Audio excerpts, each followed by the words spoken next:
Nalunsad ang Department of Social Welfare and Development o DSWD ng monitoring at psychosocial intervention sa Binmalay Evacuation Center sa Pangasinan matapos hagupitin ng Super Typhoon Uwan. Isang Pangasinan sa mga lalawigang matinding nasalanta ng bagyo, kung saan maraming pamilya ang napilitang lumikas at nawala ng tirahan. Ayon sa DSWD, kabilang ang mga bata sa pinakaapektado ng kalamidad. Upang maibsan ang trauma at stress ng mga bata, nagsagawa ang DSWD Field Office 1 ng mga aktibidad tulad ng pagsayaw, pagguhit at paglalaro upang muling maibalik ang saya at pag-asa ng mga bata. Samantala, kamakailang inaresto ng Bureau of Immigration o BI ang 3 Chinese national. Ito ay bunsod ng pagpapatakbo ng online cryptocurrency scam sa Santa Cruz, Maynila. Ayon sa investigasyon, target umano ng mga Chinese scammers ang mga investors mula Hong Kong. Kinilala ang mga suspect na sina Chen Jiniao, Yang Chaowen at Yu Sun. Samantala, nasa kustodiya na ng ahensya ang 3 suspect para isagawa ang documentation verification at deportation hearing. Nagkaso naman ng clearing operation ang Metro Manila Development Authority o MMDA sa kahabaan ng Zaragoza Street at Moriones Street laban sa mga sasakyang nakabalandra sa kalsada sa Tondo. Tunghayan ang ulat mula kay Reabel Medina. Nagkasa ng clearing operations laban sa mga sasakyan at negosyo na nakabalandra dito sa Moriones Street at Zaragoza Street ang Metropolitan Manila Development Authority o MMDA. Ito ay sa panguna ni MMDA Special Operations Group Strike Force Head Gabriel Go. Unang sunggab pa lamang, bumungad agad sa lugar ng Zaragoza Street ang mga sasakyan at motorsiklo na naka-illegal parking dahilan ng makitid at masikip na kalsada na nagdadala ng trapiko sa nasabing lugar. Higit 9 na bilang ng sasakyan ang nahatak ng MMDA at mahigit 20 katao naman ang natikitan. Kasabay nito ay marami ring nakumpiskang mga illegal na gamit. Well, most of the violation tickets that are issued, mga illegal parking unattended. So sila po yung mga nato. At meron din po tayong illegal parking attended. Sila naman yung umabot na hindi pa natutuo ang sasakyan at nakapagbigay po sila ng lisensya or nandun lang po sila sa paligid ng kanilang sasakyan. And aside from that, meron din po tayong mga nabigyan ng violation tulad po ng hindi po nakasuot ng maayos or tamang helmet sa pagmomotor. Yung iba naman po hindi po naka-helmet. At yung iba naman po dress code violation. Yung mga motorcycle riders po natin na hindi po nagsusuot ng tamang sapatos or tamang footwear sa pagmomotor po.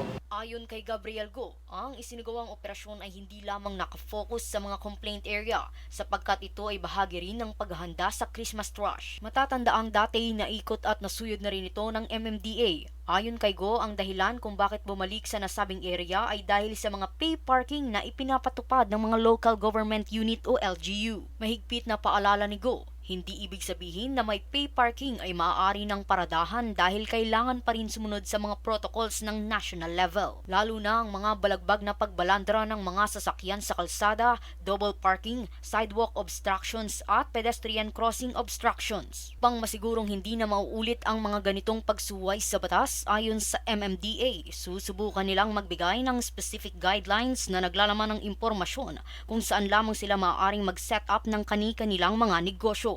Habang para naman sa may mga sariling pwesto, maaari silang bigyan ng educating approach kung saan magpapaalala sa kanila na ang kanilang pwesto ay may hangganan o limitasyon. Dagdag pa ni Go, mas maaayos ito kung magpapanukala ang MMDA ng penalty laban sa mga lumalabag sa batas.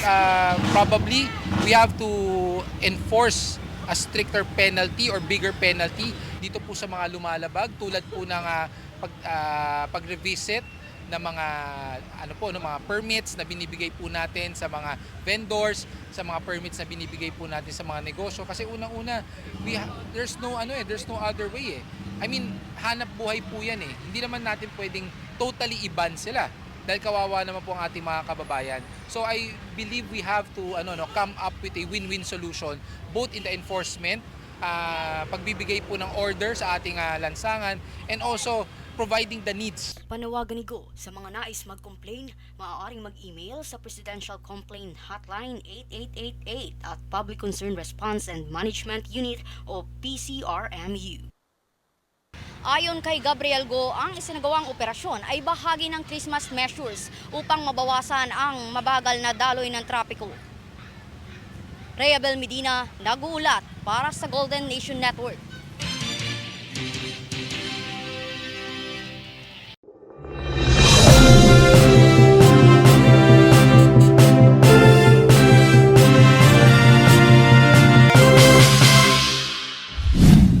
A newly opened bridge in China's Sichuan province partially collapsed on Tuesday after a landslide just months after it was completed. In the video circulating online, the more than 2,000-foot-long Honky Bridge can be seen giving away into the mountainside, sending up a massive cloud of dust while a portion of the structure remains hanging over the river. Authorities said no casualties were reported in the incident. United States President Donald Trump sent a letter to Israel's president urging him to fully pardon the country's Prime Minister Benjamin Netanyahu in a corruption trial. Trump stated on his letter that Netanyahu, who has been a formidable and decisive wartime prime minister, is now leading Israel into a time of peace. Furthermore, President Trump called the corruption case political and unjustified case.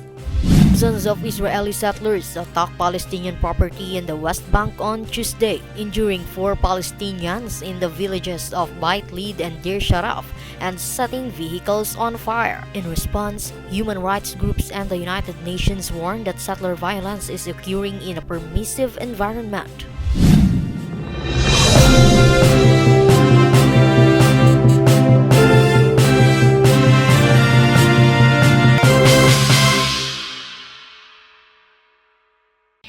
At narito ang recap ng mga nagbabagang balita ngayon. Sa ulo ng mga balita, 27 katao nasawi matapos ang pananalasa ng Bagyong Juan.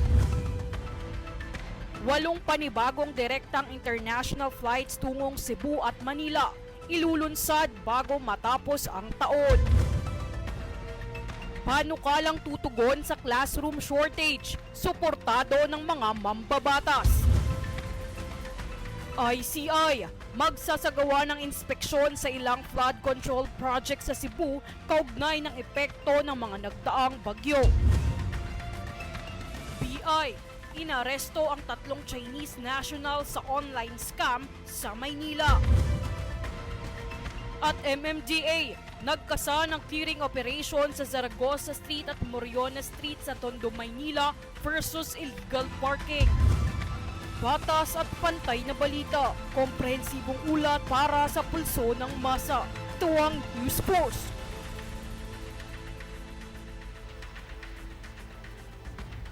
Yan ang pinakamait na mga balita ngayong araw. Manatiling nakatutok sa aming mga ulat at update sa aming Facebook page, facebook.com/Golden Nation Network. At mag-subscribe sa aming YouTube account, youtube.com/@Golden Nation Network. Ako si Jade Buhoy at ito ang News Force.